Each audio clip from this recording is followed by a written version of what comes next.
السلام عليكم ورحمة الله، يا رب جميعا بخير. هنعمل النهاردة ميني بيتا بريد، العيش بتاع السندوتشات الفول والطعمية. ان شاء الله يعجبكم. طريقة سهلة جدا وبمقادير كل حاجة موجودة في البيت. يلا بينا نشوف هنحتاج ايه. عندي هنا نص كيلو من الدقيق ما يعادل 4 من الكوب المعياري. عندي معلقة صغيرة ونص من السكر، وعندي حوالي معلقة صغيرة من الملح، معلقة ونص من الخميرة، وهاخد مية يعني هنا دول 300 ملي، وهاخد معلقتين من الزيت، حوالي كوباية وتلت من المية. طبعا ممكن احتاج اكتر. بنزل بالملح والسكر وهقلبهم كده تقليبة طبعا زي اي عجينة، وهبتدي انزل بالخميرة وهحط حوالي معلقتين، يعني مش معلقتين كبار، يعني شوية زيت صغيرين كده اقل من معلقتين كبار. وهنزل بالمية، طبعا مش هنزل بيها كلها، ممكن اخدها كلها، ممكن اقل، ممكن ازود كمان شوية على حسب الدقيق. هقلب الاول لغاية ما الدقيق يبتدي يختفي، وبعد كده اعجنها بايدي كويس جدا. العجينة دي ما بيتحطش فيها لبن ولا زبادي ولا اي حاجة، ده العيش العادي جدا، العيش الشامي بتاع السندوتشات. المية طبعا هنا خد الكمية كلها. هحط بس نقطة كده لغاية والم بيها الدقيق، بس لغاية ما الدقيق كله يختفي. والهدف هنا ان انا اعجن كويس. هفضل اعجن فيها بعد كده لما العجينة تنعم وتبقى جميلة، وده سر نجاح العيش ده. هو بسيط جدا، مكوناته بسيطة، ما بحطش عليه اي حاجة غير معلقتين الزيت دول ومش كبار. هاخد نقطة كده من المية تاني بس ألم بيها الدقيق، واعجن فيها شوية لما العجينة تنعم وتبقى حلوة قوامها حلو. ما بطرهاش طبعا، ما بتبقاش عجينة يعني طرية، علشان يرتفع معايا ويعمل باكت كده، يبقى يتفتح ويبقى حلو كده. تمام. هغطيها واسيبها تخمر على حسب درجة الحرارة، ممكن تقعد ساعة. وهنا بعد ما خمرت هبتدي اقطع فيها واشكلها. طبعا هنا هعملها اللي هو الميني الصغير جدا على حسب الحجم اللي انتوا عايزينه. هبتدي افرد فيها شوية، وبعد كده بالرولر بين بالنشابة هبتدي افردها، ويبقى سمكها اقل من ربع سنتي.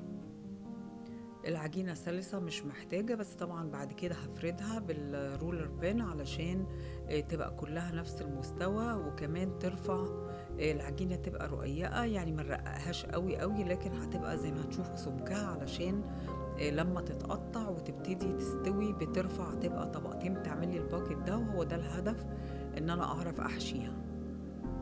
طبعا تقدروا تقسموها على حسب ما تقدروا تشتغلوا فيها، تقسموها 2 أو 4 علشان تبقى اسهل عليكم في الفرد. طبعا هي مش محتاجة اي مجهود خالص.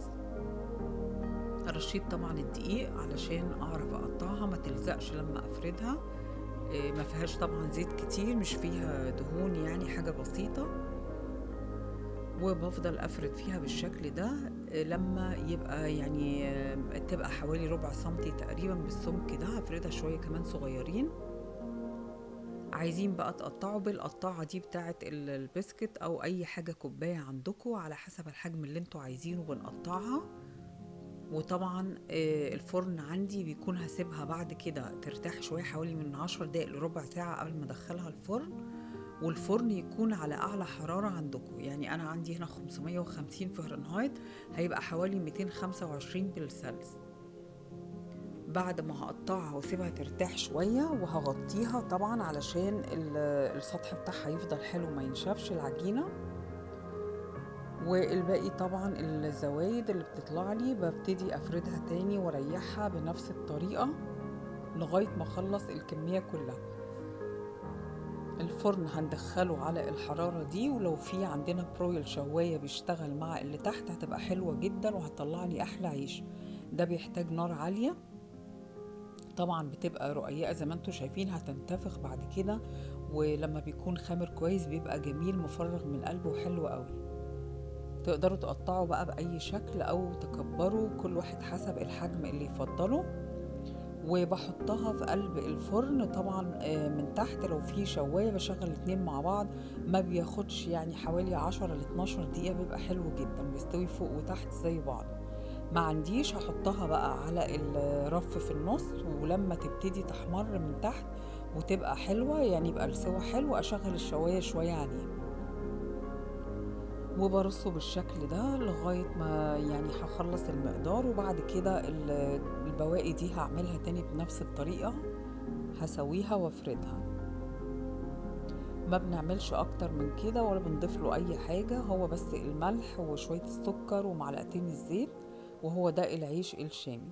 هبتدي ألمها كده بالشكل ده واسيبها ترتاح، أعيد تقطيعها بنفس الطريقة. هغطيها بقى ترتاح حوالي 10 لربع ساعة، وهنا بعد ما خبزتها ده الشكل النهائي بتاعها. أتمنى الوصفة تعجبكم، وشكرا ليكم. باي باي، أشوفكم الفيديو الجاي. باي باي.